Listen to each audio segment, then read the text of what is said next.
I was very reassured and sort of delighted actually by episode 3, because I do think it's a show that's in strong control of its dominant problematic. And the problematic is in the title, right? Metamorphosis, transformations, boundary crossings, the changing of one thing into another. I'm Professor Stephen Dyson. And I'm Professor Jeff Dudas. And we are two political scientists who have just watched Alien Earth episode 3. And we're going to give our instant thoughts and reactions on the ideas, themes, and ideologies that we see in that episode. These are, of course, just our thoughts, and our thoughts fairly soon after the fact of watching the episode. We would love to know your thoughts, whether you agree or disagree with what we're kind of seeing in the series so far in this episode specifically. On last week's video, where we talked about episode 1 and 2, there were some really great comments that really helped me think about the series and refine some of my thoughts. There's an excellent comment about H.R. Geiger and how Alien was always about transhumanism. That wasn't just something that Hawley had introduced into the series, you know, for Alien Earth. So please do get down in the comments section. We try and engage with all the comments and let us know what you think. What did you think, Jeff, of Alien Earth episode 3, Metamorphosis? Yeah, I thought it was a really strong episode. I thought, in the first place, aesthetically, it looks really good and the pacing was excellent. I thought the musical choices were really strong. So I think there's a lot about the show aesthetically that is really hitting on all cylinders. From a storytelling perspective, I also thought it was really interesting.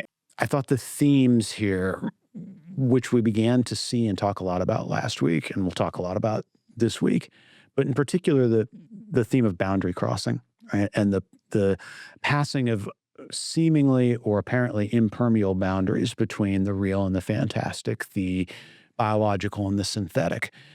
Even relationships of parents to children and brother to sister, I thought that those themes were really tightly on the surface this week. And we're really beginning, I think, to see a very strong sense of just what the show means to be about and how it's going to employ its various characters to engage those themes. What did you think of it? Well, so I agree on all counts, and I was really reassured by this episode. I developed doubts. I mean, I think you can see it in the first video we did on episodes 1 and 2. And then as I thought more about that over the week and engaged with some of the comments, I had actually started to develop some doubts about the show, and I was a bit worried after what were essentially the pilot episodes. Pilots are very difficult, right? It's very hard to do them. You have to get the plot going. You have to introduce the characters. You have to introduce the characters at a point where maybe the actors don't fully have them yet, or the writers don't. And you have to introduce them in kind of overdrawn ways because they have to read immediately as having this is the quirky one. This is the X one. And so pilots can be kind of strange beasts. I was getting a little bit worried that the show was not going to be in control of its dominant problematic, right? What questions it was asking and where was it looking for answers, which I'd taken to be transhumanism. I was a bit concerned that the aliens were going to be peripheral to that, and that really the synths and in their varieties were going to be the central focus. And I was a bit concerned about the adult children, or particularly the children thing. I was starting to struggle to see how it would fit together. I was very reassured and sort of delighted actually by episode 3, because I do think it's a show that's in strong control of its dominant problematic. And the problematic is in the title, right? Metamorphosis, transformations, boundary crossings, the changing of one thing into another. And what I thought episode 3 did really, really well was it drew a tight connection between the aliens, who all of those species, most famously the Xenomorph and its life cycle, but also the other species, are all varieties of metamorphizing creatures. Yeah. And then it started to draw them into elements of boundary crossing with the synthetic and human characters in the show, whether that's kind of telepathically, which is what seems to be going on with Wendy and the Xenomorph and the facehuggers, or whether it's more kind of biologically. There was a lot of that going on. I was really reassured. I also thought the kind of children in adults' bodies thing, which I had been worried about, was really effective and really worked well. There was, I thought, a brilliant scene between Slightly and Smee, where they kind of get into this like, bro, dude, like, did you see the monsters? That was full on sci-fi. That was extremely effective in kind of crystallizing the strangeness of the transformations that are going on. Yes. And then once they introduced Morrow, another boundary crossing, chimeric, metamorphized character, the cyborg, in as a counterpoint there in that scene. That was also extremely effective, while also being like really, really sinister and disturbing and decentering and kind of you lose your equilibrium. And I think that's what the show's trying to do. Yeah. And in that scene in particular, Morrow quickly puts himself in control of that situation because he understands almost immediately that he's dealing with children. Right. Children in adult bodies, but children. It's at that point that he then begins this process of he's manipulating them in that scene. And then, of course, he has figured out some way to create this kind of telepathic link with Slightly that is clearly going to be his way in to Neverland, his way into trying to, I don't know, rescue or reclaim, right, the alien specimens that were sort of under his control or under his charge, and he's now going outside of his charge to try to recover them.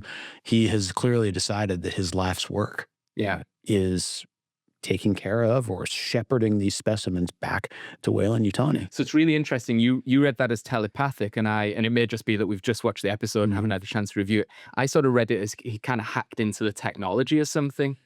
But Somehow. It almost doesn't matter because it's another one of these really interesting boundary crossings and even violations, right? That's a violation to go into, it was slightly to go into his essentially bedroom and start speaking to him. But he's not the only one. Sorry, just to stop you on that. He's not the only one who's engaged in these kinds of privacy violations with the Lost Boys, right? They learn, right? Smee and Slightly learn that, in fact, everything that they see is being monitored and watched, but apparently not the audio. Yeah. But the visuals. So they are not living lives that have any sort of shell of privacy in them. They are fully, they've been fully developed as appendages of Prodigy. Right. Yes, and you've also got a connection that does actually seem to be telepathic between Wendy and the Xenomorph and certainly the facehuggers and all of these but things. Also now then becomes literal, I think, right? In the killing scene.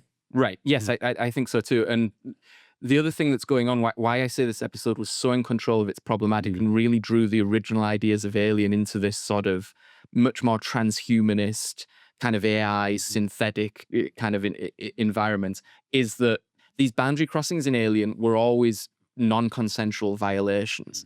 And one of the big sort of themes of the original movie was this kind of sexual penetrative aspect that the facehuggers and the aliens would enact upon the human body. And here again, it's not always that kind of penetrative kind of sexual aspect, but it is voyeuristic, non-consensual.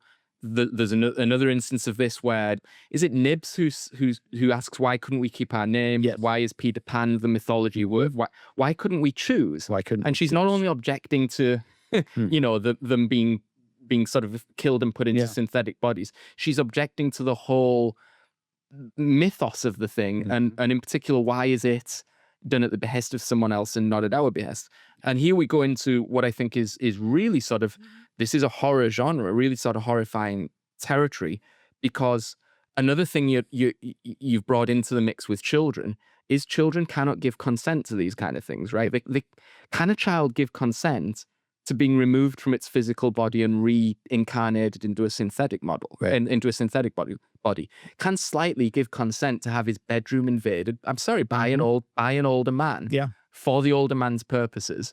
When the older man has started to kind of try and develop a sort of behind the scenes relationship. Well, he's grooming him. That's the word I was, I didn't know if I should use, but I think that is what's going on. That's the clear analogy. Yeah. And and of course, the other non-consensual border crossing is taking place is at the end of the episode when Joe has his heart removed from him by the Prodigy surgeons. I thought it was his lung. We did disagree on this. It could be heart, could be an lung. Organ that's belongs pretty central to Joe, which has now been implanted with a part of the alien or one of the alien shells, right? And so he hasn't consented to that, right? Like he's comatose essentially when this procedure is being enacted on him. Yeah, and it's all operating in that register of almost Cronenbergian kind of body horror. I think Cronenberg is a big influence in the background here. the other thing I thought was going on was there's a lot of Spielberg's. Maybe you said this last week. Spielberg's AI, happening. Especially once you bring the children in. There was again a lot more.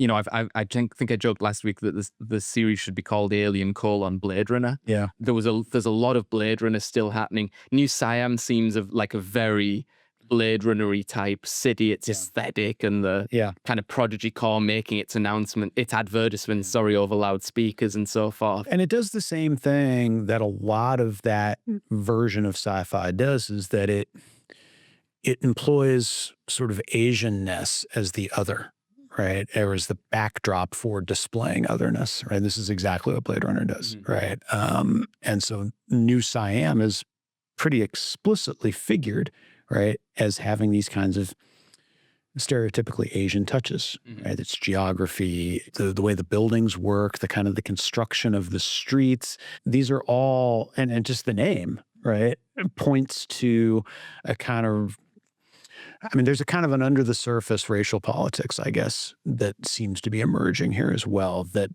harkens back to some of the aesthetics of Blade Runner. Yeah, and in Blade Runner, it was all the white people had gone to the off-world colonies where they kind of had synthetics as slaves, and that was what was going on. Yeah, great episode. The other thing I wanted to bring up was Morrow, a genuinely sort of sinister kind of character. When he goes rogue. Yeah. Yeah, and the I thought it was very effective aesthetically and thematically when he kind of puts the data cables to his temple and starts, getting the kind of data upload, and that just framed that whole scene in a sinister light. But he also said something that was really important to the thematics of the series, which is he's asked by Smee or Slightly, like, "Are you a robot?" And he says, well, wouldn't that be nice to be a machine instead of what I am, the worst parts of a man? Right. And again, he's obviously this transgressive or literally cyborgized character, but he believes what he's been left with is the natural part is not the good part of him. He's actually just left with all the detritus of a human rather than the realities of a man. And he's a sort of man out of time as well. These are all time travelers who've been on the Majinino. Right. But he also considers himself, it seems to me, to be a kind of a damaged son. This is the monologue that he offers here when he's talking with Smee and Slightly. What would you do if your mother instructed you to harm all of these people in the name of the mission, or to at least not help them, right? When you could, right?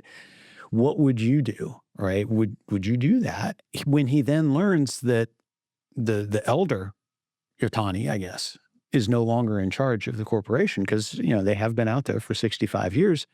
He no longer feels any fidelity to the corporation. There are familial things happening with that character as well. And then, of course, as part of his pitch to Slightly, the sort of the grooming pitch, he talks about how he was a father himself. Now, that may or may not be true. I presume we'll maybe find out more about this. As you'd suggest off camera, you think that we're going to get some kind of return episodes to the Majinino to see what was happening. I think you have to. I think that was pretty heavily teased in what was an effective part of episode 1, where they showed things going wrong on the Majinino, and they didn't just ba-dum, this is happening, then this is happening, and it takes place over several weeks. It was just in almost this dream or nightmare sequence where you see just flashes of the disaster that's happening. At one point, you see Mr. Tang, who I think might end up being a synthetic. On the Majinino, you see him kind of just going, like almost like he's lost his mind, and that is asking questions that surely the show is going to answer later on. The other reason why I think we're going to get a lot of flashbacks or maybe even whole episodes devoted to what happened on the Majinino is I think it's pretty clear that the Xenomorph that they brought home on the Majinino is not your standard Xenomorph. It's not the Xenomorph that's met by the Nostromo, because it doesn't behave in that way. Like, it wants to chase around after Joe and give him a cuddle. It's really interested and has some sort of psychic connection with him and or Wendy especially. That Xenomorph could have been on the Majinino. What was it, 65-year? Let's say the first stop was pick up the Xenomorph. That thing could have been on there for decades. Who knows what they were doing to it and with it? I know they were asleep a good portion of the time, and it was in containment. But especially once things started going weird, did it exercise some sort of influence on the crew, and were they doing experiments on it?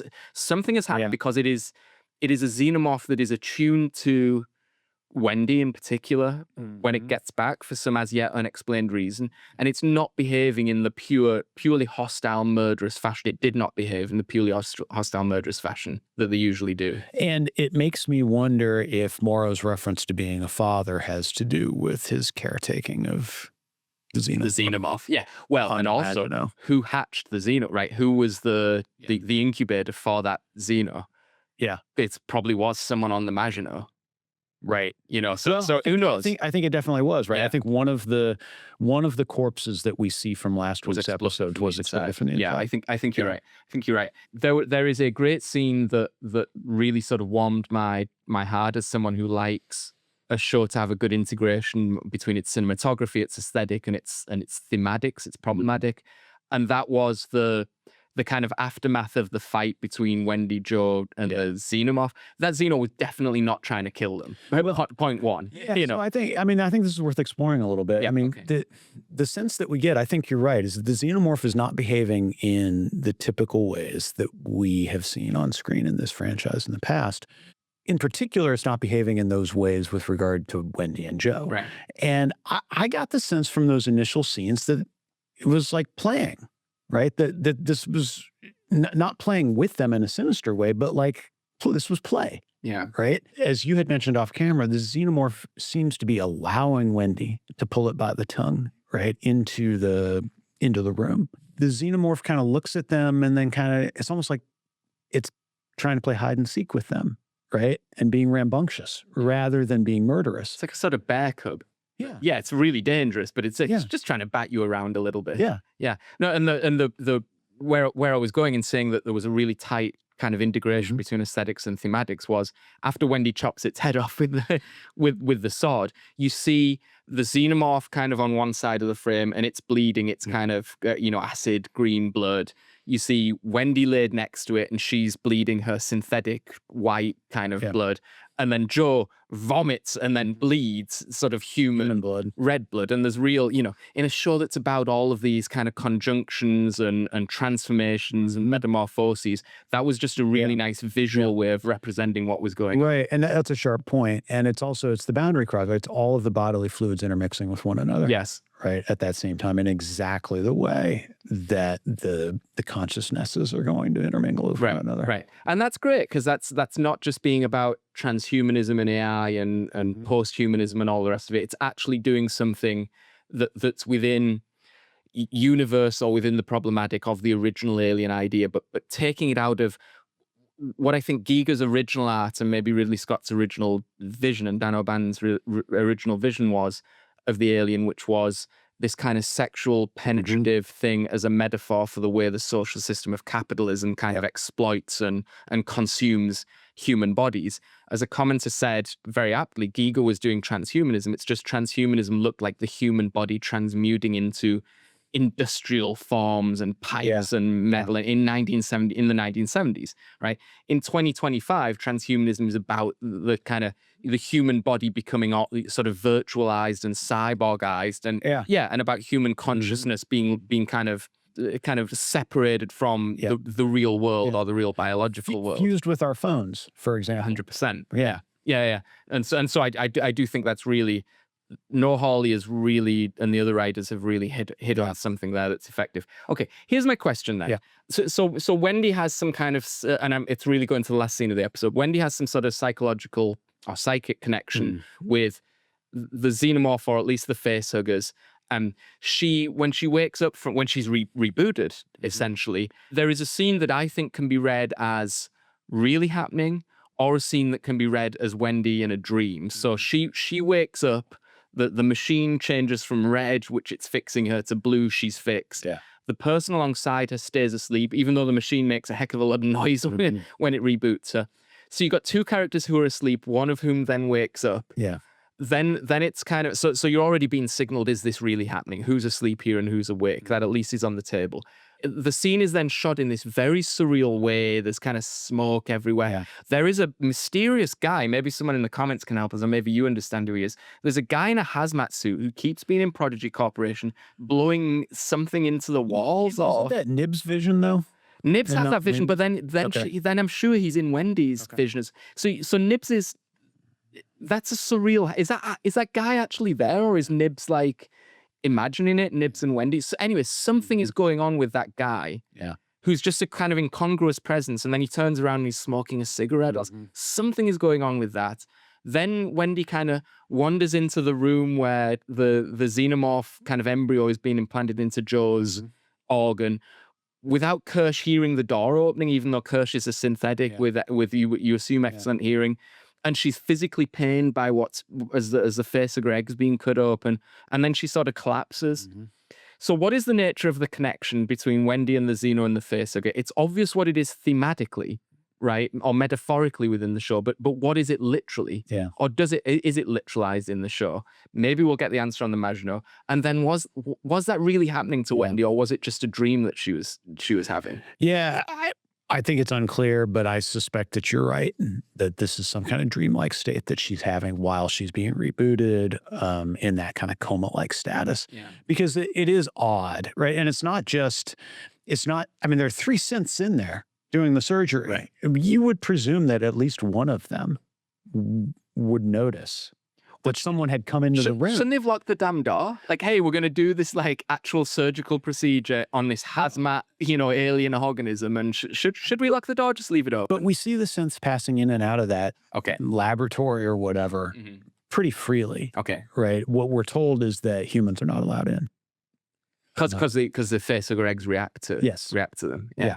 Which also is a nice throwback to last week, and you had wondered why the facehuggers were, or you had wondered why Tools was not afraid of the facehugger. Yeah. Well, because, or I guess not whatever that organism was. Yeah, maybe it's not interested in synths. Not interested in synths. Yeah.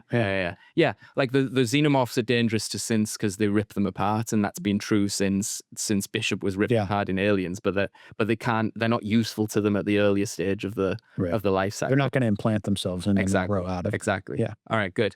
So great. I mean, really a sort of, for me, I was delighted with the episode, really reassured, really sort of now pretty convinced that this show is going to bear the weight of, extended critical scrutiny. Yeah. And really excited to see what comes next. Yeah, I am too. I mean, the last thing that I think is worth talking about a little bit here as we close is the figure of parenthood and parents and children, because this is really starting to lurk now, I think, a lot in the background.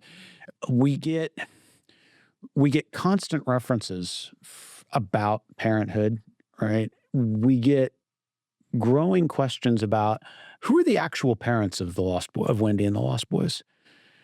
Is it their biological parents, or is that relationship severed entirely when the children die and have their consciousnesses implanted in a synthetic body?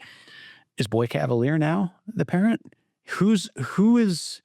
How does that lineage work now? And it's clear that Nibs is really struggling with this question, right? She's the character who seems to be struggling the most with the transformation from a biological being into a synthetic being. One of her big concerns appears to be like, who am I? Who are my actual relations? This, of course, is also the moment. I mean, this is kind of the critical moment when Slightly sort of confesses, right, that they have parents, right? This is what confirms Morrow's sense that he's dealing with things that are not what they seem, and then sets up what appears to be this kind of the dynamic for the grooming that's taking place as well. I think the show is beginning to ask some questions about what is the nature of the relationship between parents and children when a child dies or when one party dies, right? Are you still a parent if your child has died? Are you still a child if your parent has died? And how does all of that work, right? And it gets very messy with all the kind of compulsive boundary crossing that we see as well. Who is Wendy's parent going to be? Is Wendy's parent now a Xenomorph? Is Wendy's parent Boy Cavalier? Is Wendy's parent her original biological parents? The same, I think, is we're going to find out about Joe, right?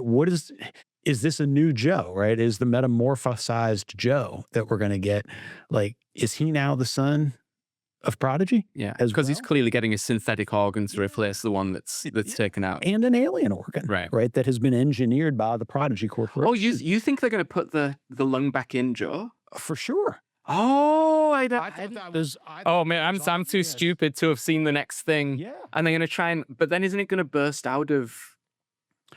I think they're. out of his chest? I think they're really curious, and they I just thought want they to were see just what's using gonna it like a happen. slab of flesh, and they were gonna.